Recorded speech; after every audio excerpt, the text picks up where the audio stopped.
Hello my lovely viewers, welcome back to my channel Anamika's variety কিচেনের নতুন রেসিপিতে আপনাদের সকলকে অনেক অনেক স্বাগত জানিয়ে আজকের রেসিপিটি শুরু করছি। আশা করি আমার সকল বন্ধুরা ভালো আছেন এবং সুস্থ আছেন।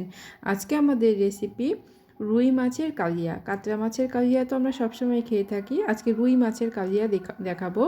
এখানে আমি রুই মাছ পরিষ্কার করে ধুয়ে নিয়েছি। তাতে আমি দিয়ে দিলাম সামান্য পরিমাণ মতো লবণ এবং পরিমাণ মতো হলুদ গুঁড়ো। এবার হলুদ গুঁড়ো এবং লবণটা দিয়ে খুব ভালো করে মাছটা মেখে নেব। চাইলে এই মাছ মাখানোর সময় আপনারা একটু কাশ্মীরি লঙ্কার গুঁড়োও দিতে পারেন, তাতে কিন্তু কালারটা খুব ভালো আসে। আমি আর আজকে এখানে কাশ্মীরি লঙ্কার গুঁড়োটা দিলাম না।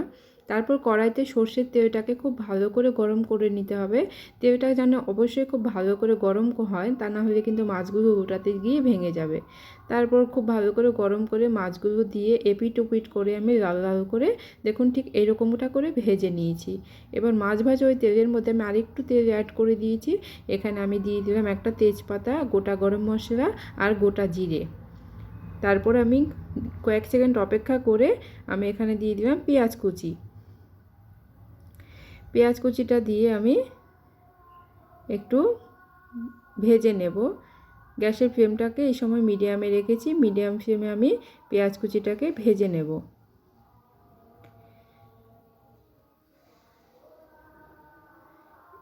এই পর্যায়ে আমি এখানে দিয়ে দিলাম একটু চিনি।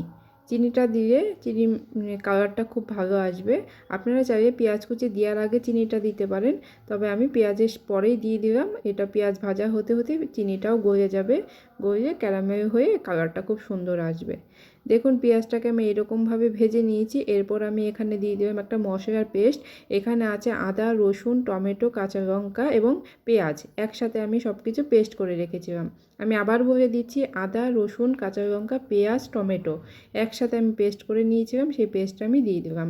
এবার এই পেস্টটাকে আমি ততক্ষণ কষাবো যতক্ষণ পর্যন্ত এই মশলা থেকে কাঁচা গন্ধটা না চলে যাচ্ছে। এখানে আদা, রসুন এবং টমেটো আছে, এর কাঁচা গন্ধ আছে। এটাকে আমি আগে ভালো করে কষিয়ে এই কাঁচা গন্ধটাকে আগে আমি চলে যাবে, তারপরে আমি অন্য বাকি মশলাগুলো দেব। এখানে আমি এই পর্যায়ে দিয়ে দিলাম স্বাদ মতো লবণ। এবার আমি এটাকে মিনিট 4-5 আমি কষিয়ে নেব। দেখুন 5 মিনিট আমি মিডিয়াম ফ্লেমে এটাকে খুব সুন্দর করে কষিয়ে নিয়েছি। কষিয়ে নেওয়ার পরে আমি এখানে এবার দিয়ে দেব গুঁড়ো মশলা। দিয়ে দিলাম জিরের গুঁড়ো, দিয়ে দিলাম ধনের গুঁড়ো, আর দিয়ে দেব হলুদ গুঁড়ো, আর একটু ভালো কালারের জন্য আমি দিয়ে দেব কাশ্মীরি লঙ্কার গুঁড়ো। এটা কালারটা খুব সুন্দর আসে, তাই আমি কাশ্মীরি লঙ্কার গুঁড়োটা দিয়ে দিলাম। আর গুঁড়ো মশলা যেহেতু নিচে লেগে যাওয়ার ভয় থাকবে, তাই আমি সামান্য একটু জলও দিয়ে দিলাম।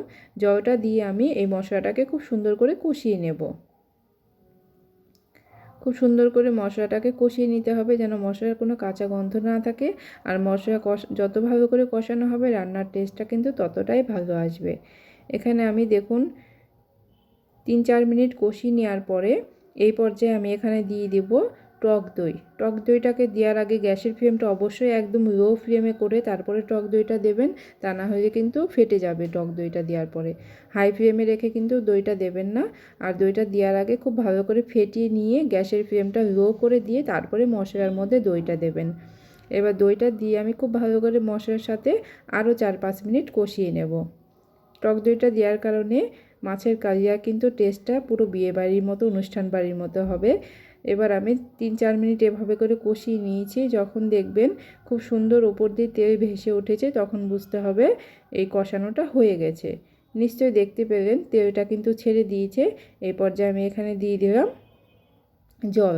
যেহেতু এটা মাছের কালিয়া হবে, এটা গামাখা হবে, খুব বেশি জলের প্রয়োজন নেই। তাই আমি পরিমাণটা আমার যতটা প্রয়োজন গ্রেভি সেই বুঝে আমি এখানে জলটা অ্যাড করলাম। এবার ঝোলটা আমি ফুটিয়ে নিয়েছি 3-4 মিনিট। তারপর আমি এখানে দিয়ে দিলাম ভেজে রাখা মাছের পিসগুলো। এবার মাছের পিসগুলো দিয়ে আমি আরও মিনিট 5 খুব ভালো করে ফুটিয়ে নেব।